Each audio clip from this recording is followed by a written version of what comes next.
হলুদ কি ক্যান্সার হওয়া থেকে আটকায়, বা হলুদ খেলে কি ক্যান্সারের চিকিৎসায় কোনো সুবিধা হতে পারে? আমাদের পূর্বপুরুষরা দীর্ঘদিন ধরে আমাদেরকে হলুদ খাবার জন্য পরামর্শ দিয়েছেন, কিন্তু আমরা সেটা খাই না। কখনো ভেবে দেখেছেন এই পরামর্শটা কেন দিয়েছিলেন?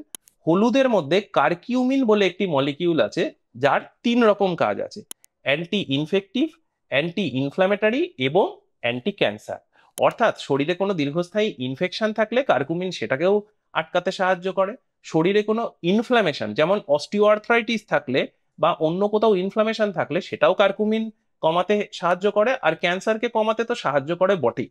কারকিউমিনের প্রোটেক্টিভ রোল আছে ক্যান্সারের এগেনস্টে, যেটা দেশ বিদেশে অনেক বড় বড় স্টাডি বা ট্রায়ালের মাধ্যমেও প্রমাণিত। তাই বলে আবার রোজ বাড়িতে 1 কিলোগ্রাম করে কাঁচা হলুদ খেতে যাবেন না যেন।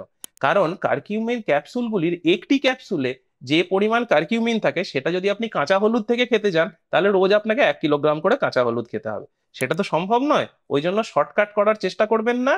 প্রপার ওষুধ কিনে কারকিউমিন অর্থাৎ টার্মারিক এক্সট্রাক্ট খান, ক্যান্সারকে দূরে রাখুন।